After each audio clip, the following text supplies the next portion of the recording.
by unilaterally taking her discredited deal off the table and running away rather than facing the verdict of this House, which we should have been voting on today. There's nothing wrong with standing by your principles, but this deal is not one of principles, and apparently not even one she's prepared to stand by anyway. Yesterday, Mr. Speaker, they didn't even have the decency to allow a vote, the government that is, to allow a vote on the withdrawing of business. She let down all MPs and the people we represent on both sides of this House, the overwhelming majority of whom know this deal is dead and want to go on with putting a realistic solution in place. Mr. Speaker, I want to thank my colleagues in the Labour Party who supported this application yesterday, and colleagues in all the other opposition parties who also supported this application yesterday, and indeed members on the other side from both areas of debate within the Conservative Party to ensure that a vote could take place. I thank my right honourable friend for giving way. And does he not agree with me that the frequency and ease with which this government holds this Parliament in contempt, and also the ease with which they find it to mislead the British public, is frankly appalling and pathetic? It's true. It is true. And now, also, we have the news from BuzzFeed, whereby it is alleged that the Prime Minister told top EU officials she intended to pull the Brexit vote 24 hours before she told senior cabinet members. Would my right honourable friend agree that that is appalling? Order. I'm most grateful. I wanted the honourable gentleman to complete his intervention. Can I just remind the House that interventions should be brief, not mini speeches, because there's a lot to get through and 32 people wanting to contribute after the principles. Jeremy Corbyn. I thank my friend for that intervention. Indeed, that news is very disturbing indeed. The House should be told first, not the media, not anybody else. Yes, of course. I thank my right honourable friend for giving way, and it's not just BuzzFeed that reporting to the Mirror, and I've been told this myself, that the Prime Minister actually spoke to a number of EU member states and indeed officials before she spoke to the Cabinet and before she spoke to the House to say that the vote would be cancelled. But would you agree with me, it's also shocking that I've also been told that apparently the addendum that she is now seeking was drafted weeks ago, before we even started the debate in this House. Jeremy Corbyn. Well, the whole process gets curiouser and curiouser, Mr. Speaker. This is no longer a functioning government, and the Prime Minister must admit her deal is dead. Her shambolic negotiations have ended in failure, and she no longer has the authority to negotiate for this country when she doesn't even have the authority of her own party.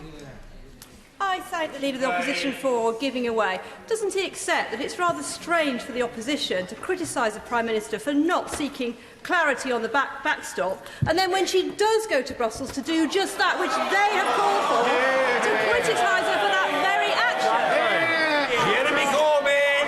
I am full of admiration, absolutely full of admiration, for the honourable member's ability to keep a straight face while she asked that question. Parliament may not have had the chance to vote down her deal, Mr. Speaker, as she herself has admitted. If she had put it before this House, I think we all know it would have been defeated by a very significant margin indeed. She has no authority. I thank my right honourable friend for giving way. Would he also agree with me that it isn't just that she let this House down and our constituents down, but taxpayers have been paying the price, with reports that £100,000 was spent on Facebook advertisements supporting her deal in the last week. Her ministers were sent round the country, and all of us who have spent time and resources consulting with our constituents have absolutely been let down with not being able to express our view and their view in a vote in this House. Jeremy Corbyn. Well, I thank my friend for that intervention. The Prime Minister has indeed wasted £100,000 of public money in just 7 days on Facebook adverts, trying and indeed failing to sell this dog's dinner of a Brexit deal. There were days when both the Prime Minister and I served as local councillors. Had we spent public money in that way, we would have been surcharged for a waste of public money without proper approval. Grateful to the honourable gentleman. He is of course right. This government are in absolute shambles. They have failed the country. They are in contempt of Parliament. Will he not do the right thing now and table a motion of no confidence in this government so we can be shut of them? Jeremy Corbyn. Mr. Speaker, I tabled this motion today, which the member supported the tabling of. We have no confidence in this government. We need to do the appropriate thing at the appropriate time to have a motion of no confidence in order to get rid of this government. Mr. Speaker, the Prime Minister not only failed to convince the public, she now seems unable to convince the European Union to accept any meaningful changes in her proposals. Yes, of course. Grateful to the Leader of the Opposition for giving way, but if he's followed the debate, he'll notice that he had complaints about the backstop. So did most of the 164 speakers that we've had. And so isn't it right for the Prime Minister to go and see if she can mend it? And if he disagrees with that, why? Well, I thought that was a really valiant attempt to defend the indefensible. I mean, it is utterly ludicrous. Everyone knew the date this vote was going to be put. The whole world knew about it. And we now hear that apparently the Prime Minister was trying to arrange some backroom deal ahead of it and then pulled the vote, but didn't bother to tell an awful lot of other people she was doing so. I do admire his attempts at defending what is completely indefensible. Last week, the government were found to be in contempt of Parliament. Would my honourable friend agree with me that if indeed the media were briefed before this House, that is further contempt for this Parliament? Jeremy Corbyn. Well, Mr. Speaker, the Prime Minister cancelled the Cabinet meeting this morning. Presumably she's worried about I've got a majority there or not. But apparently many of her ministers are very upset, and I can't say as I blame them. At least a dozen were sent into TV and radio stations yesterday morning to deny the Prime Minister would pull the vote before somebody helpfully phoned from Downing Street to pull them out of the studio to say the line had changed. This is an extraordinary way of not running a government. The Northern Ireland Secretary was quoted saying the UK must move on with Brexit or risk being riven with division, shortly before the Prime Minister decided not to move on with Brexit.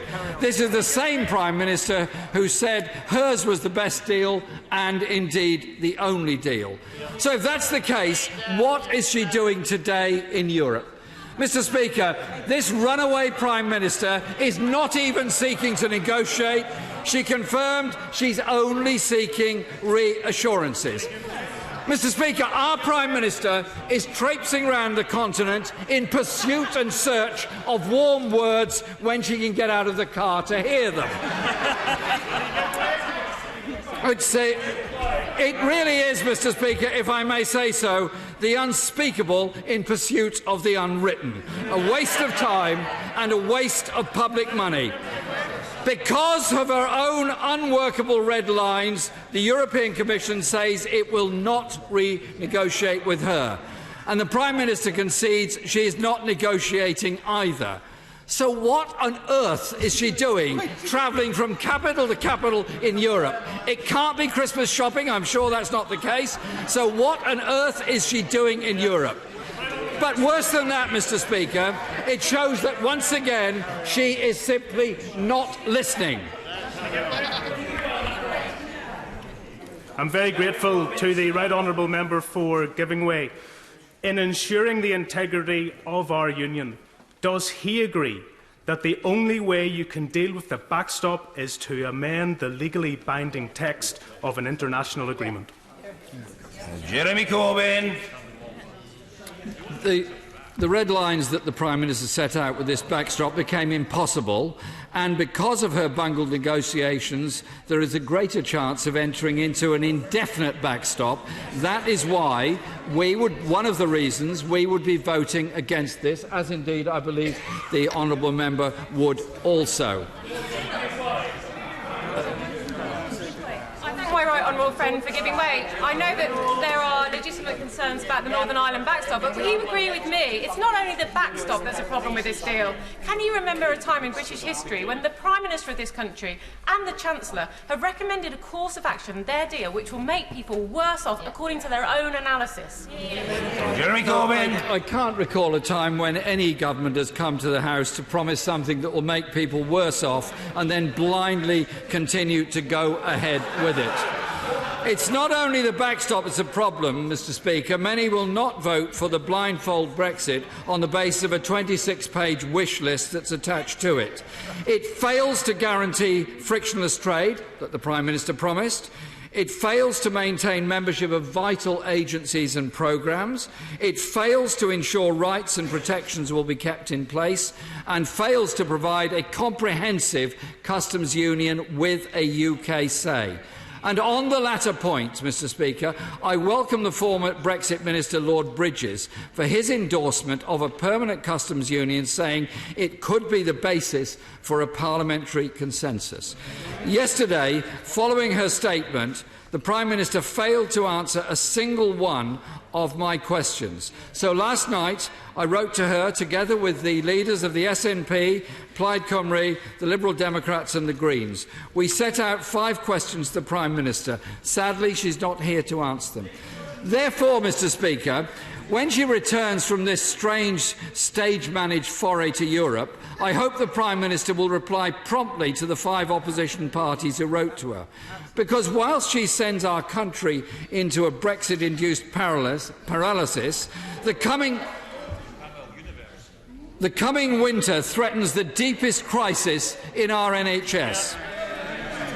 Homelessness and rough sleeping continue their unrelenting rise. The local government funding settlement is delayed yet again, meaning our very hard-hit councils can't start budgeting for next year, and neither can the police, facing rising violent crime because their funding settlement is delayed too.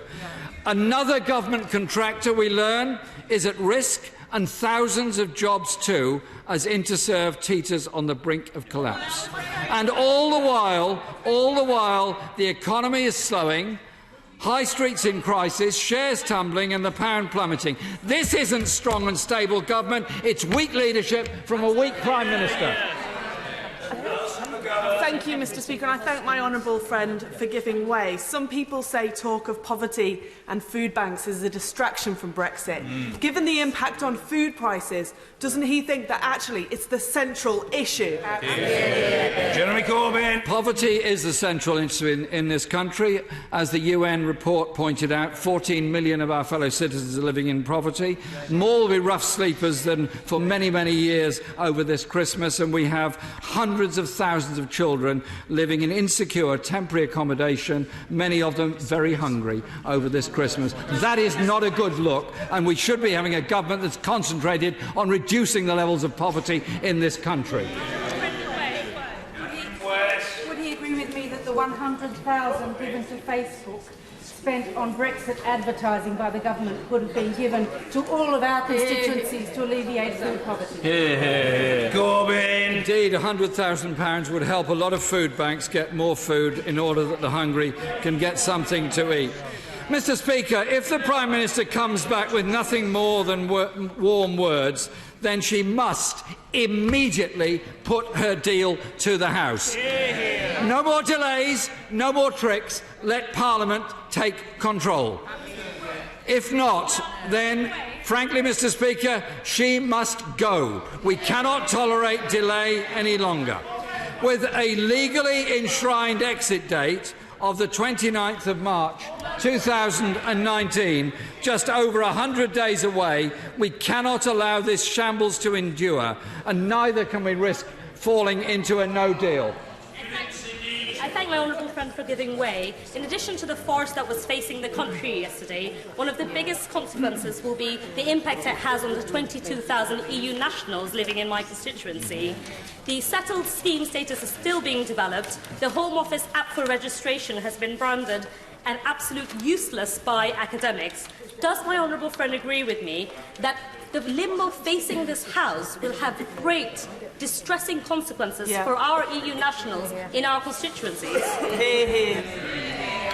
I thank my friend for the intervention and compliment her on the work she does on behalf of her constituents. All of us represent EU nationals, some in greater numbers than others. We all know the horror and the stress that they've been through over the past 2.5 years. The stress where one partner comes from one part of Europe, the other from Britain, and the stress on those children is huge, which is why, straight after the referendum, on our behalf, Andy Burnham moved from this dispatch box a motion guaranteeing permanent rights of residence for all EU nationals. That was agreed on a non-binding motion. 2.5 years later, we still have not had that absolute legal certainty from this government of protection of those EU nationals. They deserve it, and we also need to recognise that they've made a massive contribution to our economy, to our way of life, to our health service and to all of our public services. We should thank them for it and assure them they have a permanent place in this country, whatever the outcome of these particular rounds of talks. Mr. Speaker, we will work across this House to prevent any further damage to our economy, to our international standing and to our democracy. So I say to the limited number of government backbenchers opposite, let Parliament have a say on this shabby deal. Let Parliament take back control of it, because this government has lost the ability to lead, the ability to negotiate and the ability to speak for this House in those negotiations. Question is, as on the order paper, I call the Minister for the Cabinet Office and the Chancellor of the Duchy of Lancaster, Mr David Liddington.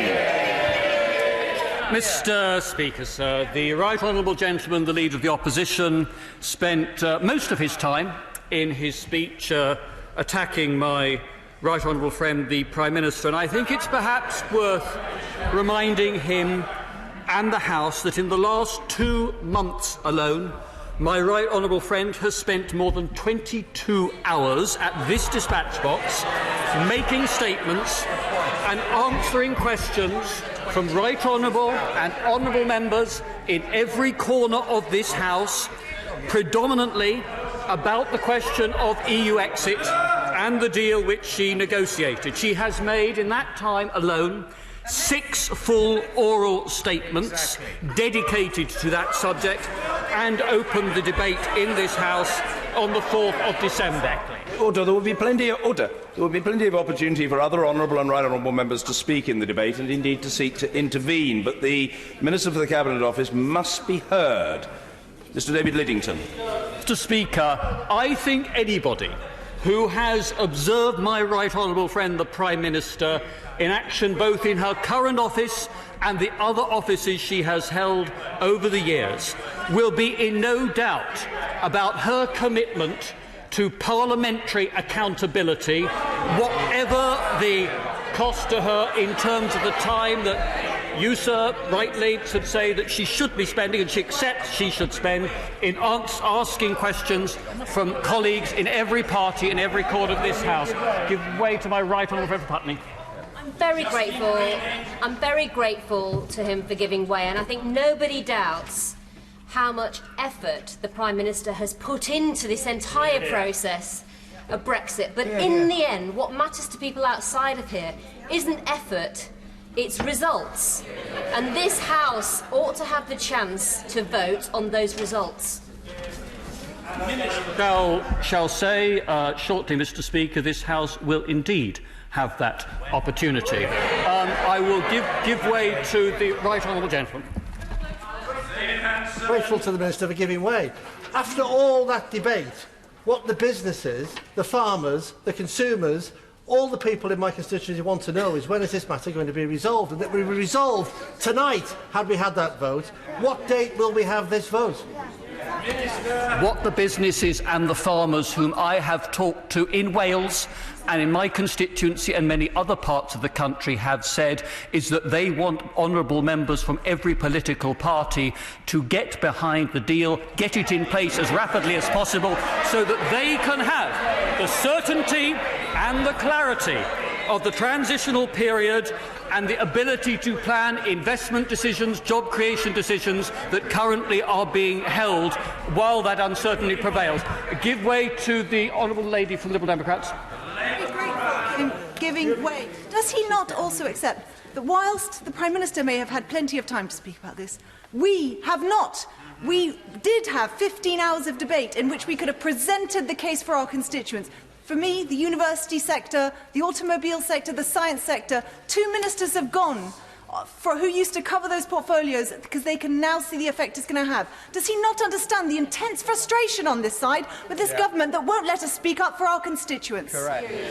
Mr. Speaker, for the reasons that I've already set out, there have been many hours already, including the 3 days so far of the debate on the meaningful vote, in which members of Parliament from all parts of the House have been able to express those views. I'll give way to the member from the SNP and then I'm going to make progress. To the Right Honourable Gentleman. It's always good to see him in the dispatch box, but perhaps he can explain exactly what the Prime Minister is doing. She's heard what the EU leaders have told us. They're not prepared to negotiate this deal. Shouldn't this Prime Minister, the worst dancing queen in history, come back here and face her Waterloo?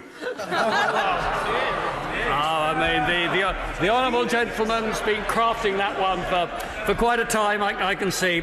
I mean, the reality is, he asked what my right honourable friend is doing. The answer is that my right honourable friend is responding to the points made to her again and again by members of this House, because in the statements and in the exchanges which followed, and in the debates, Mr. Speaker, that we have had so far, honourable members have expressed criticisms, usually focused, not exclusively, but for the most part, on one issue, the so-called backstop on the Irish border.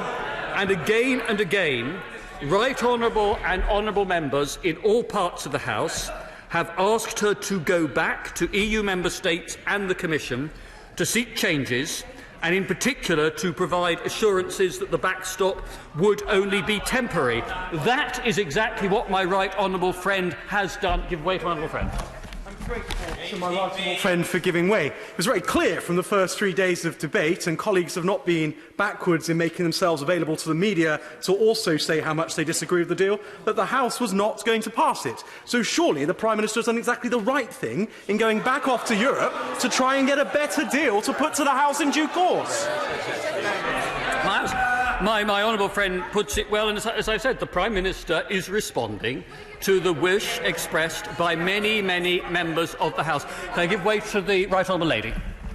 Thank the right honourable gentleman for giving way. We both came into the House at the same time, and I doubt that either of us have been in a situation quite as dangerous and fraught as this. Surely he will agree with me that after yesterday, the Prime Minister has shredded her credibility, and many, many people on both sides of the House now find it almost impossible to believe a word that she says, because she asserts one thing one day and then the opposite the day after. She sends her cabinet out to assert the vote is going on, even as she's planning to pull it.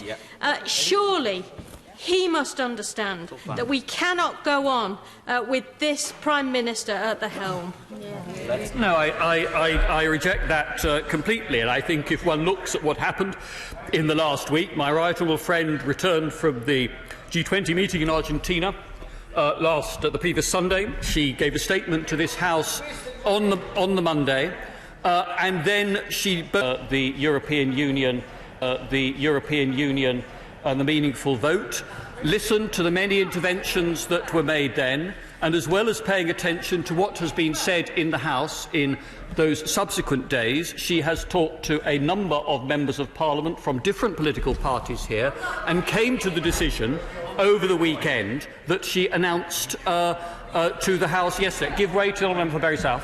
Right honourable gentleman for giving way. Is the problem not now that ministers do not know themselves whether they're telling the truth to this House of Commons, because they are not being told the truth by the Prime Minister? This is now a question of trust, and that is the reason that the DUP are not supporting the government. It's not just a question of policy detail, it's a question of breaking trust. Ministers don't even know when they're telling the truth or not to this House anymore.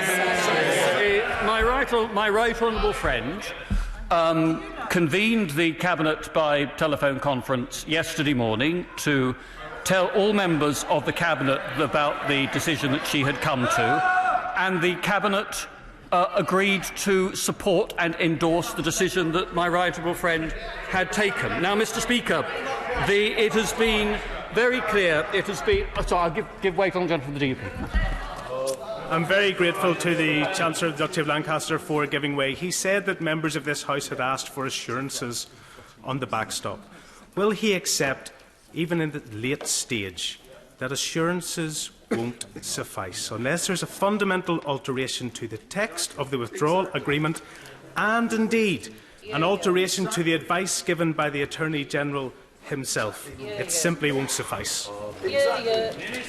And I'm no doubt about the view that's been expressed by the Right Honourable Member for Belfast East and by his colleagues on the DUP bench. He will understand that I'm not this afternoon going to prejudge what the outcome of the conversations the Prime Minister is having with other European leaders will be. But I know she made it clear yesterday that nothing is ruled out in those conversations. Thank you, Mr. Speaker. Would the Deputy Prime Minister not agree that if we'd had the vote today, he wouldn't have known the views of a few members, they'd have known the views of the House? And wouldn't that have strengthened the Prime Minister's negotiating position by going back to say the House has rejected what was proposed? The Prime Minister was in no doubt, as she said yesterday, from listening to the debate, reading Hansard and her direct conversations with members of Parliament across the House as to what the outcome was going to be. I'll give way to the Member for Chelmsford. It seems to me that we can have two options. Either a parliament like the European Parliament, where everything is agreed in advance and what you say in the chamber doesn't affect anybody's opinion or change anything, or you can have a parliament like this parliament, where debate is dynamic and ministers listen to what is said. Doesn't my friend agree that this is a better place to be? The right honourable member for Wallasey that have reminded us that she and I have been here for a few years now, and I have sat through exchange after exchange in this chamber when members of Parliament, and from time to time it's been one or other party that's been in opposition and the other in government, time and time again, where the demand has been that ministers should respond to the debate in the House and the calls made upon them. Yet when my right honourable friend does that, the clamour of criticism increases further. I'm going, Mr. Speaker.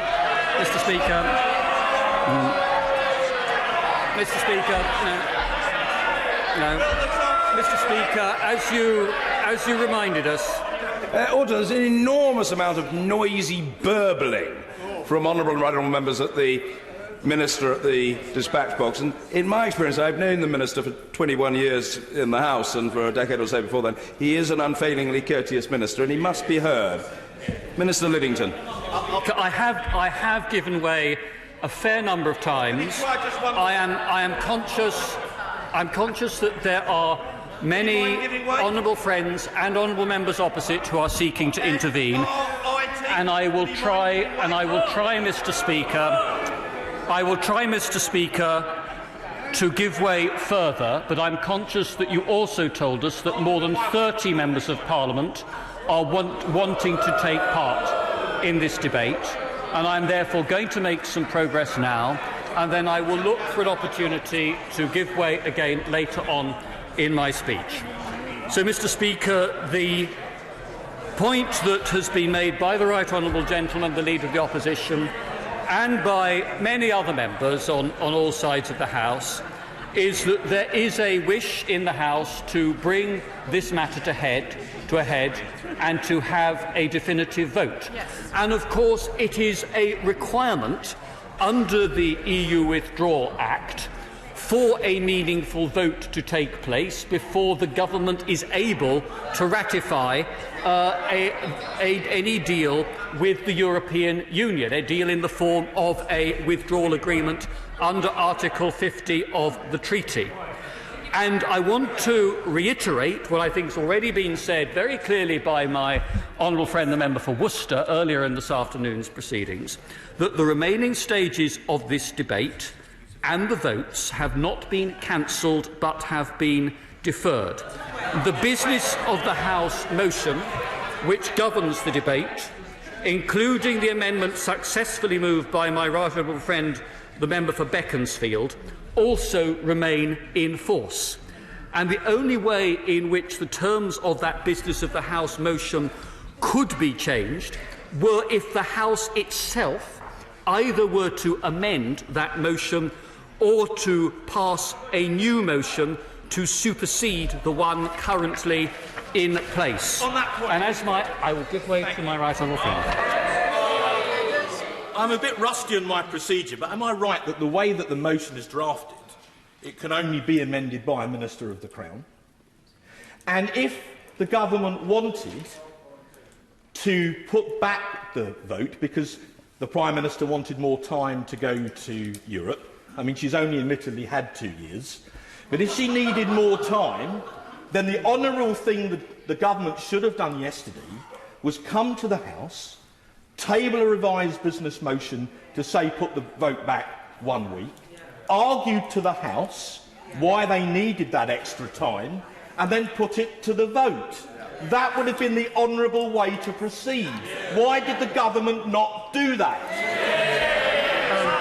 Mr. Speaker, while it might be for the government to bring forward any amendment to the business of the House motion, of course such an amendment would only carry if the House as a whole votes to approve it. So, and as happened, Mr. Speaker,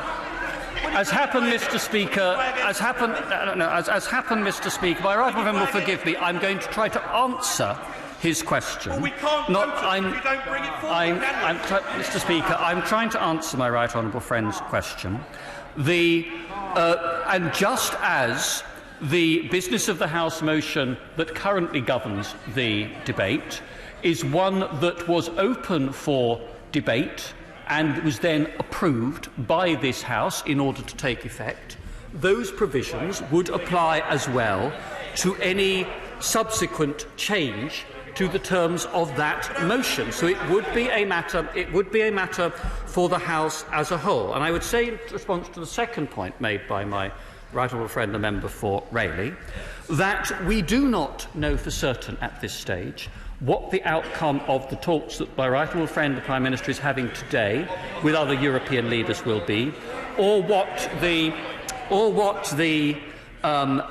discussions and conclusions may be of the European Council that is scheduled to take place later this week.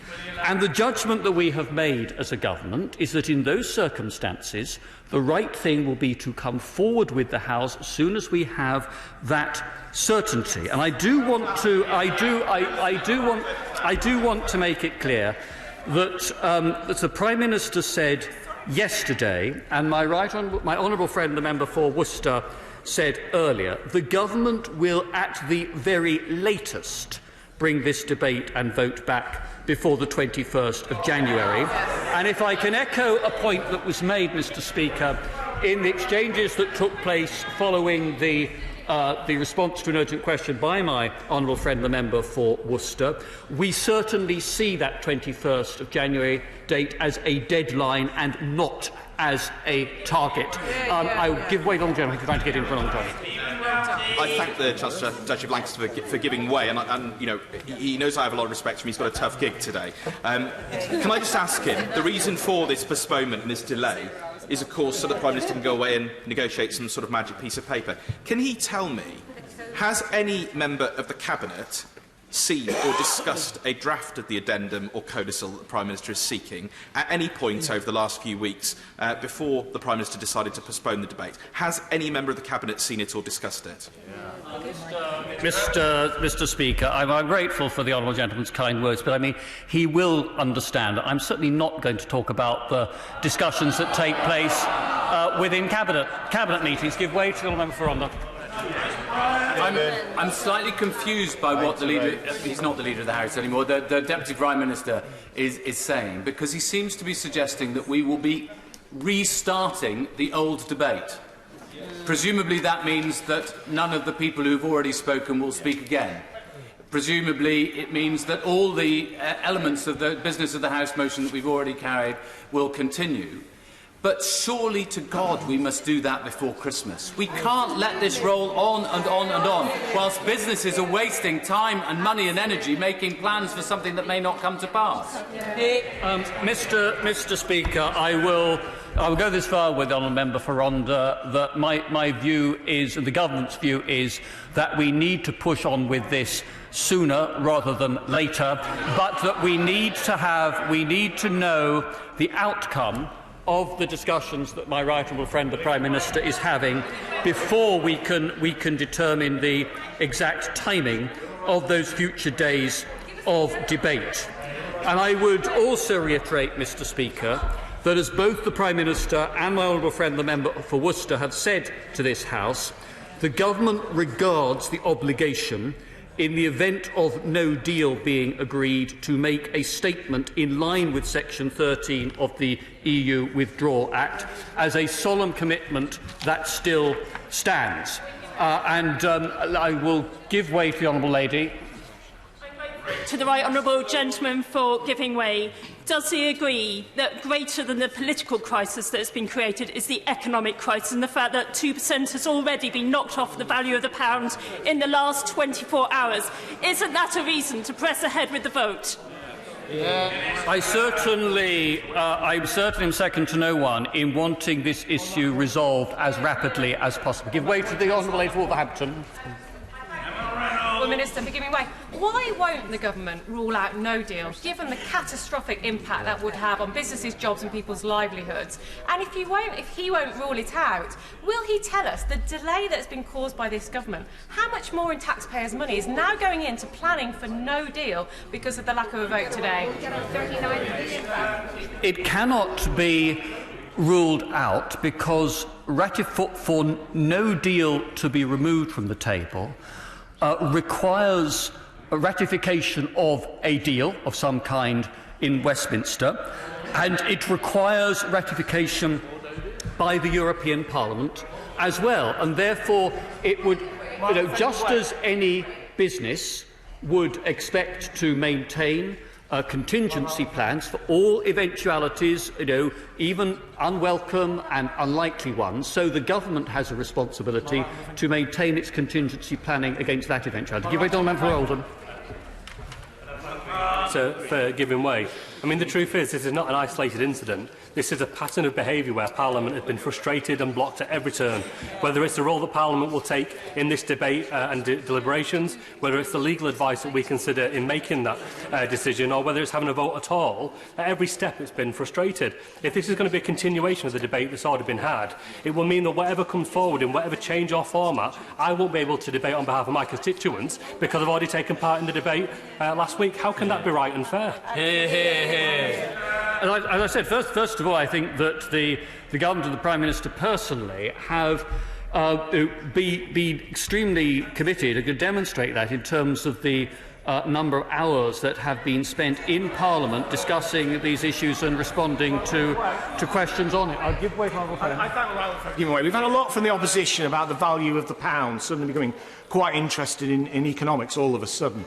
Does my Honourable Friend, though, quite recognise actually one of the reasons why the value of the pound has been falling? Because there is the sniff of a Labour government, which will see capital flight out of this country as we have never seen before.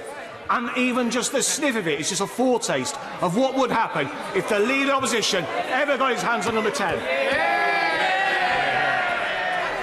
I mean, my right honourable friend is right, and that is not only it's not only a fear that he has expressed. That is a fear and an opinion strongly voiced by businesses large and small in every part of the United Kingdom, and the thought of a Labour government coming to power which saw the economic policies of Cuba and Venezuela as models to follow is something which should scare anybody who is interested in jobs and investment in this country. I give way to the right honourable gentleman. For giving way. He's been asked the question twice but hasn't answered it. I'll give him one third chance. Is the government's proposition that when we do come back to this, The previous debate will continue. In other words, there'll be 2 more days and then we'll have a vote. Or is there going to be a fresh debate? Which of it is it going to be? It's a fair question, and while I'm not going to be able to give him an absolutely clear answer, and I want quite genuinely to be as helpful as I can be on this point. The default position is that the current arrangements, including the business of the House motion, remain in place. Now, one of the things that the government will have to determine, depending on what the outcome of the European Council and the discussions the Prime Minister is having are whether, in terms of the statutory requirements on government to hold a meaningful vote under the EU Withdrawal Act, whether any changes that might have been made were of a character that would require the debate to be restarted from scratch rather than continued. So, and until we know the outcome of those talks, it is impossible for me to give greater clarity than that, but I hope the honourable gentleman will accept from me that is the best I think I can do, trying to be straight with him on the answer to his question on this. Give way to the honourable gentleman. I'm grateful to my right honourable friend for giving way, and he's been extremely generous with his time. Can he confirm that because this vote has now been deferred, the immigration white paper, which we have been promised since the summer, will be in front of MPs before we vote on this matter? It will depend, obviously, to a considerable extent on when the vote come back here on Europe. But I've spoken to my right honourable friend, the Home Secretary, again about this today, and he says that he expects to be in a position to publish that white paper very soon. I'll give way to the honourable lady, and I will make some progress. Giving way, he's been very generous with the interventions. A moment ago, he said the only way to take the risk of no deal off the table was to ratify the deal. Now, I know the Chancellor of the Duchy of Lancaster is a very honest man. Surely he must acknowledge that there is a third way as a result of the Court of Justice's decision yesterday, and that would be to revoke the Article 50 notice. He may not wish to do that, but surely he would acknowledge that theoretically that is a third way to avoid the possibility of no deal. The honourable lady is right. That is clearly in the wake of the Court's decision. That is a legal and constitutional possibility. But I think the Prime Minister made very clear again yesterday that that is not the government's policy, and indeed not just my party but the Labour Party did commit themselves last year to respect the result of the 2016 referendum. Give way to my honourable friend. Very grateful to my right honourable friend for giving way. Whilst this debate is interesting, it is ultimately futile in terms of having an impact on public policy. Does my right honourable friend agree with me that if, as the Leader of the Opposition has suggested, things really are so bad and as rotten as they believe them to be, does he find it surprising that we are not actually here today debating a vote of confidence in Her Majesty's government, rather than faffing around with standing order debates? Mr. Speaker, that is a very reasonable question. It's not something that is really for me to give an answer to. As I understand it, the right honourable gentleman, the Leader of the Opposition, has the right to respond briefly at the conclusion of this debate. It may well be he seizes the opportunity to give my honourable friend, the member from North Dorset, the answer that he is seeking. Now, Mr. Speaker, when the debate and the vote come back to this House, the whole House is going to have to face up to some choices, because the decision in 2016 that this country should leave the European Union has consequences. And the idea that still persists in some circles, that you can have all of the benefits of EU membership without accepting the obligations that go with that, is a fantasy. And honourable members of all parts of the House need to face up to that. It's a truth that is known, I would suggest, to any honourable member on the opposition benches who has either negotiated within the European Union while serving as a government minister, or who has worked for one of the European institutions. And when the right honourable gentleman, the Leader of the Opposition, comes to respond to this debate, I hope that he will use that opportunity to explain in greater detail something about his own position on these matters. Because at the moment, the right honourable gentleman asserts that he wishes for a comprehensive and permanent customs union between this country and the United Kingdom, with a British say in future trade deals. A wish, however desirable, that cuts across central elements of the European treaties, most notably the Common Commercial Policy. The Right Honourable Gentleman asserts that we should use the transitional period to renegotiate the deal, dismissing the reality that the transitional period does not exist unless and until the deal has been ratified. The Right Honourable Gentleman says that he would solve the issue of the backstop with a customs union for the whole of the United Kingdom, disregarding the fact that that does not solve the issue of the backstop, because the question of the need for common regulatory standards would still remain. And the Right Honourable Gentleman argues that we should have a comprehensive free trade agreement to the European Union without any commitment to EU state aid rules, something which Member States and the Commission could not have been clearer about, runs again contrary to the most fundamental principles of the European treaties and of the practice and policy of successive councils and commissions over the years. Give way to my right honourable friend. Giving way, and he makes a really powerful point. And, Mr. Speaker, I think it needs to be recorded that if there's any member of this House that deserves the highest recognition, it has to be my right honourable friend, because he has consistently come at the dispatch box and made his case so eloquently and with such power. I gently say to him, however, he's right. We do need to be honest about the choices our country has faced. The problem is we're only having that debate now at the end of the process instead of at the beginning. And I gently remind him of the words of my right honourable friend, the member for Holton Price and Howden, who at that dispatch box said 2 years ago, when he was the Secretary of State for exiting the European Union, he was confident he would negotiate a deal that would convey the exact same benefits as we currently enjoy as a member of the single market and the custom union. This is the problem. Too many broken promises. Too many promises that cannot be delivered. Mr. Speaker, that is why when the House comes to debate again and vote on these matters, the House needs to do so aware that if it votes to reject the deal that the Prime Minister has negotiated, then every member, whichever side of the House they sit on, whichever party or part of the country they represent, will also need to judge what alternative they choose that will be both negotiated